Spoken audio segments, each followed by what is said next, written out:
অনিরাপদ। মাননীয় স্পিকার, আজকের এই বক্তব্য দেওয়ার পরে আমি যে বাড়ি ফিরে যেতে পারবো তা নিয়েও আমি শঙ্কায় ভুগছি। মাননীয় স্পিকার, যে ছাত্র রাজনীতি আমার অনিরাপত্তার কারণ, আমি সেই ছাত্র রাজনীতির বিরোধিতা করছি এবং চাচ্ছি সেই ছাত্র রাজনীতি নিষিদ্ধ হোক, যাতে বাক স্বাধীনতা এবং মুক্ত জ্ঞান চর্চার মাধ্যমে শিক্ষার সুষ্ঠু পরিবেশ তৈরি হয়। মাননীয় স্পিকার, আজকে সরকার দলের সব বিতর্ক একটি জায়গায় শেষ হয়ে যায়। তারা বলে গিয়েছে তারা লেজুর ভিত্তিক রাজনীতি চায় না, আবার তারা হাইকোর্টের রায়কে সমর্থন করে গেল।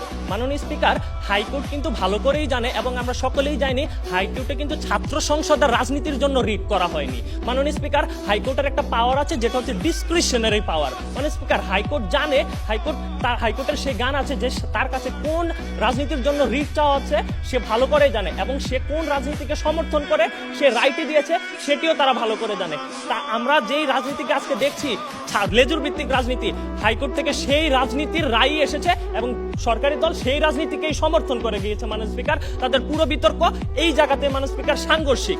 মাননীয় স্পিকার, আমি আমার দুই চোখ দিয়ে বিগত কয়েক দশকের ছাত্র রাজনীতি দেখেছি, তখনই খুন, ধর্ষণ, চাঁদাবাজি, টেন্ডারবাজি, হল বাণিজ্য, চাকরিতে লবিং বাণিজ্য ছাড়া আর কিছুই দেখতে পাইনি। মাননীয় স্পিকার, আমরা ভুলে যাইনি ৭৪-এর সেই ৭ খুন, ভুলে যাইনি ঢাকা বিশ্ববিদ্যালয়ে স্থাপিত সেই রাজু ভাস্কর্যের শহীদ রাজুর কথা, ভুলিনি আসাদের কথা, ভুলিনি তাপসের কথা, সোহেলের কথা। মাননীয় স্পিকার, আমরা ভুলে যাইনি মানিকের সে ধর্ষণের সেঞ্চুরি উদযাপনের কথা। মাননীয় স্পিকার, এগুলি কি কোনো বিচ্ছিন্ন ঘটনা?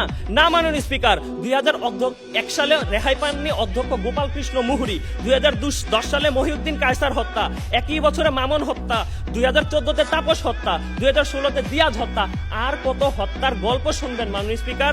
মাননীয় স্পিকার, যেদিকে ছাত্র রাজনীতির মাধ্যমে ছাত্রদের অধিকার প্রতিষ্ঠিত হওয়ার কথা ছিল, সেদিকে প্রশ্ন রেখে যাই বিগত কয়েক দশকে ছাত্রদের কি কি অধিকার প্রতিষ্ঠিত হয়েছে? কিছুই হয়নি মাননীয় স্পিকার, বরং হয়েছে ছাত্রে ছাত্রে বৈষম্য।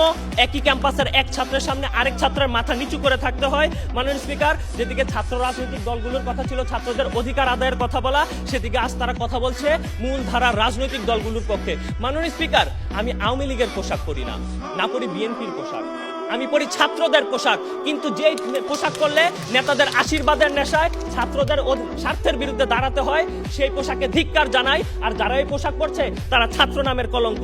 মাননীয় স্পিকার, যদি আসি রাজনৈতিক স্বাধীনতা নিয়ে কিংবা নেতৃত্ব নির্মাণ নিয়ে, মাননীয় স্পিকার, প্রত্যেক মানুষের রাজনৈতিক স্বাধীনতা